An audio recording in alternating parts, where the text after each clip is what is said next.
আসসালামু আলাইকুম। আইডেস আন্তর্জাতিক সংবাদে আপনাকে স্বাগত। শুরুতেই সংবাদ শিরোনাম, পরে থাকছে বিস্তারিত। দখলদার ইসরায়েলি বাহিনী এবং ফিলিস্তিন পুরোদমে যুদ্ধ চলছে, জানিয়ে দেব হাতে থাকা সর্বশেষ আপডেট আন্তর্জাতিক সংবাদ। প্রথমেই সংবাদ শিরোনাম, প্রথমেই জানিয়ে দেব ফিলিস্তিনকে আজ স্বাধীন রাষ্ট্রের স্বীকৃতি দেবে আয়ারল্যান্ড।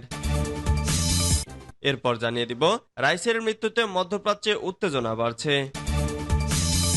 এদিকে আবারও শক্তিমত্তার জানান দিল তুর্কি আকিনোচি ড্রোন। এরপর জানিয়ে দিব রাইসের মৃত্যুর জন্য যুক্তরাষ্ট্রকে দুষছে রাশিয়া। আরও জানিয়ে দিব মধ্য গাজায় ইসরায়েলি সেনাদের হত্যার দাবি কুদস ব্রিগেডের। সর্বশেষ জানিয়ে দিব রাইসের মৃত্যুর তদন্ত শুরু। এতক্ষণ শুনছিলেন সংবাদ শিরোনাম, এবারে বিস্তারিত। তবে অনুরোধ থাকবে ভিডিওটিতে একটি লাইক করবেন এবং কমেন্ট করে জানিয়ে দিবেন এই ভিডিও সম্পর্কে আপনার মূল্যবান মন্তব্য। ফিলিস্তিনকে আজ স্বাধীন রাষ্ট্রের স্বীকৃতি দেবে আয়ারল্যান্ড। আইরিশ সরকার বুধবার ফিলিস্তিন রাষ্ট্রের স্বীকৃতি দেওয়ার ঘোষণা দেবে। বিষয়টির সঙ্গে সংশ্লিষ্ট একটি সূত্র এ তথ্য জানিয়েছে। ইউরোপীয় ইউনিয়নের সদস্য আয়ারল্যান্ড, স্পেন, স্লোভেনিয়া এবং মাল্টা সাম্প্রতিক সপ্তাহগুলোতে ইঙ্গিত দিয়েছে তারা ফিলিস্তিনকে স্বাধীন রাষ্ট্রের স্বীকৃতি দেওয়ার পরিকল্পনা করছে। তাদের যুক্তি, এ অঞ্চলে স্থায়ী শান্তির জন্য দুই রাষ্ট্র ভিত্তিক সমাধান অপরিহার্য। মঙ্গলবার সন্ধ্যায় আইরিশ সরকার জানায় প্রধানমন্ত্রী ও পররাষ্ট্রমন্ত্রী বুধবার সকালে গণমাধ্যমের সঙ্গে কথা বলবেন। তবে কি বিষয়ে কথা বলবেন সেটা জানা যায়নি। সম্প্রতি বেশ কয়েকটি রাষ্ট্র ফিলিস্তিনকে স্বাধীন রাষ্ট্রের স্বীকৃতি দিয়েছে। সর্বশেষ গত ৮ মে ফিলিস্তিনকে স্বাধীন রাষ্ট্র হিসেবে আনুষ্ঠানিকভাবে স্বীকৃতি দেয় ক্যারিবীয় দ্বীপপুঞ্জের দেশ বাহামাস।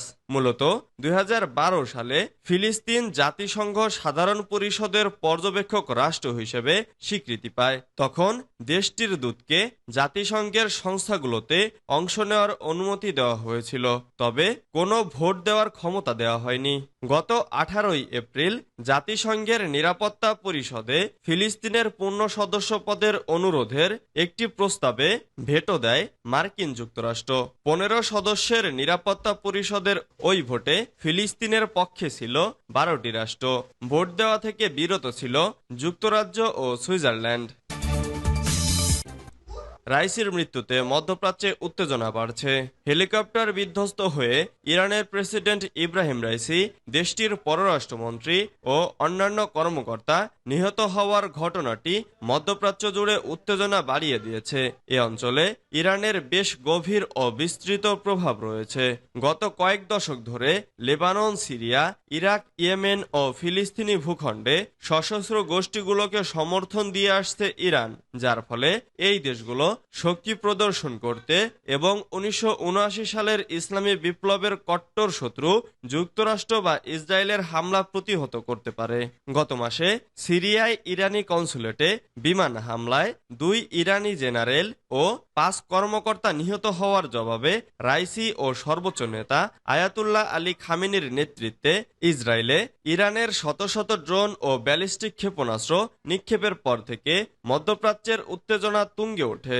অবশ্য মার্কিন যুক্তরাষ্ট্র, ব্রিটেন, জর্ডান এবং অন্যদের সহায়তায় ইসরায়েল প্রায় সব হামলা প্রতিহত করতে সক্ষম হয়, কিন্তু জবাবে ইরানের ইস্পাহান শহরে একটি বিমান প্রতিরক্ষা রাডার সিস্টেমের ওপর হামলা চালায় ইসরায়েল। এতে কোনো হতাহতের ঘটনা না ঘটলেও এই হামলা একটি সতর্ক বার্তাই ছিল বলা যায়।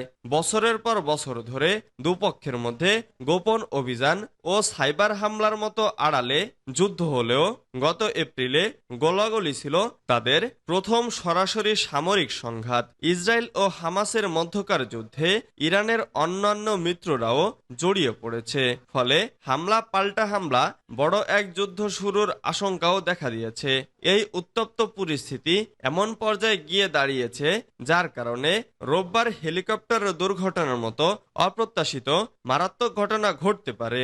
ইসরায়েলের সঙ্গে ইরানের মধ্যে দীর্ঘদিনের তীব্র প্রতিদ্বন্দ্বিতা চলছে। তেহরানের বিতর্কিত পরমাণু কর্মসূচি, ব্যালিস্টিক ক্ষেপণাস্ত্র এবং ইসরায়েলকে ধ্বংসের শপথ নেওয়া সশস্ত্র গোষ্ঠীগুলোর প্রতি সমর্থনের কারণে দীর্ঘদিন ধরে ইরানকে সবচেয়ে বড় হুমকি হিসেবে দেখে আসছে ইসরায়েল। আবারও শক্তিমত্তার জানান দিল তুর্কি আকিচিন ড্রোন। চলতি দশকে বিশ্বের বুকে সমরাঙ্গন ছাপিয়ে বেড়াচ্ছে যেসব যুদ্ধাস্ত্র, তার মধ্যে অন্যতম তুরস্কের তৈরি বাইরাক্তার আকিচিন ড্রোন। 2021 সাল থেকে তুর্কি সামরিক বাহিনীর বহরে যুক্ত হয়েছে বাইকার মাকিনা কোম্পানির তৈরি আকিনোচি। এ ড্রোনে ভর করেই নাগার্নো কারাবাখ যুদ্ধে আর্মেনিয়াকে নাকানিচুবানি খাইয়েছে আজারবাইজান।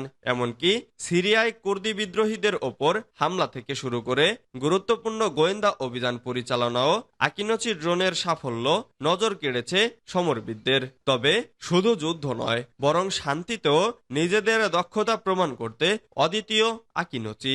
সর্বশেষ প্রয়াত ইরানি প্রেসিডেন্ট ইব্রাহিম রাইসিকে বহনকারী হেলিকপ্টারের রহস্যজনক দুর্ঘটনার পর ধ্বংসাবশেষ খুঁজে পেতে মুখ্য ভূমিকা পালন করেছে আকিনোচি।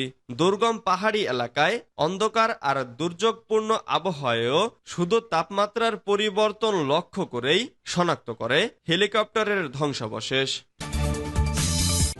রাইসির মৃত্যুর জন্য যুক্তরাষ্ট্রকে দুষছে রাশিয়া। হেলিকপ্টার দুর্ঘটনায় ইরানের প্রেসিডেন্ট ইব্রাহিম রাইসির মৃত্যুর ঘটনায় যুক্তরাষ্ট্রকে দায়ী করছেন রাশিয়ার পররাষ্ট্রমন্ত্রী সের্গেই ল্যাভরভ। মঙ্গলবার কাজাখস্তানে এক বাণিজ্যিক সম্মেলনে অংশ নিয়ে তিনি বলেছেন, যুক্তরাষ্ট্রের নিষেধাজ্ঞার কারণে ইরানের বিমান চলাচলের নিরাপত্তা আরও খারাপ হয়েছে। এর আগে রোববার ইরানের উত্তর পশ্চিমাঞ্চলীয় এক পার্বত্য অঞ্চলে প্রেসিডেন্ট ইব্রাহিম রাইসি ও পররাষ্ট্রমন্ত্রী আমির আবদুল্লাহিয়ান সহ 9 উচ্চপদস্থ কর্মকর্তাকে বহনকারী হেলিকপ্টার বিধ্বস্ত হয়। এ দুর্ঘটনায় রাইসি সহ হেলিকপ্টারের সব আরোহীর মৃত্যু হয়েছে। ইরানের রাষ্ট্রায়ত্ত সংবাদ মাধ্যমে প্রকাশিত ছবিতে দেখা যায় বিধ্বস্ত হেলিকপ্টারটি যুক্তরাষ্ট্রের তৈরি বেলা 212 মডেলের। সোমবার সকালে পূর্ব আজারবাইজান প্রদেশের পাহাড়ি ও কুয়াশাচ্ছন্ন এলাকায় হেলিকপ্টারের ধ্বংসাবশেষ খুঁজে পায় উদ্ধারকারী দল। তবে ইরানের সরকারের পক্ষ থেকে এখনো পর্যন্ত এই হেলিকপ্টার দুর্ঘটনার বিষয়ে আনুষ্ঠানিকভাবে কোনো কারণ জানানো হয়নি। মধ্য গাজায় ইসরায়েলি সেনাদের হত্যার দাবি কুদস ব্রিগেডের। ইসলামী জিহাদ গোষ্ঠীর সশস্ত্র শাখা আল কুদস ব্রিগেড বলেছে, তাদের যোদ্ধারা মধ্য গাজায় ভারী ক্যালিবার মর্টার শেল দিয়ে ইসরায়েলি সৈন্যদের একটি দলের উপর বোমা হামলা করেছে। মঙ্গলবার 21 মে কাতার ভিত্তিক সংবাদ মাধ্যম আল জাজিরার এক প্রতিবেদনে এই তথ্য জানানো হয়েছে। প্রতিবেদনে বলা হয়েছে, আল কুদস ব্রিগেড তাদের অফিসিয়াল টেলিগ্রাম চ্যানেলে দাবি করেছে, এ হামলার পর নিহত ও আহত সেনাদের একটি হেলিকপ্টারে করে সরিয়ে নেওয়া হয়েছে। গোষ্ঠীটি আরও জানিয়েছে, তাদের যোদ্ধারা দক্ষিণ গাজার রাফা শহরের পূর্ব ও দক্ষিণ পূর্ব ইসরায়েলি সৈন্য ও কয়েকটি যানবাহনে গোলাবর্ষণ করেছে। তবে এ হামলায় কোনো হতাহত হয়েছে কিনা তা উল্লেখ করা হয়নি। রাইসির মৃত্যুর তদন্ত শুরু। ইরানের প্রেসিডেন্ট ইব্রাহিম রাইসি, পররাষ্ট্রমন্ত্রী হোসেইন আমির আবদুল্লাহিয়ান ও তাদের সফর সঙ্গীদের হেলিকপ্টার বিধ্বস্ত হয়ে নিহতের ঘটনায় তদন্ত শুরু করেছে ইরান। সোমবার সশস্ত্র বাহিনীর chief of staff major general Mohammad বাগেরি উচ্চ পর্যায়ের একটি প্রতিনিধি দলকে এ ঘটনার তদন্তের দায়িত্ব দিয়েছেন। ইরানি বার্তা সংস্থা ইরনা জানিয়েছে, ব্রিগেডিয়ার আলী আবদুল্লাহির নেতৃত্বে একটি প্রতিনিধি দল ইতিমধ্যে ঘটনাস্থলে পাঠানো হয়েছে। তারা তদন্ত শুরু করেছেন। পুরো তদন্ত কাজ শেষ হওয়ার পরই ফলাফল জানানো হবে।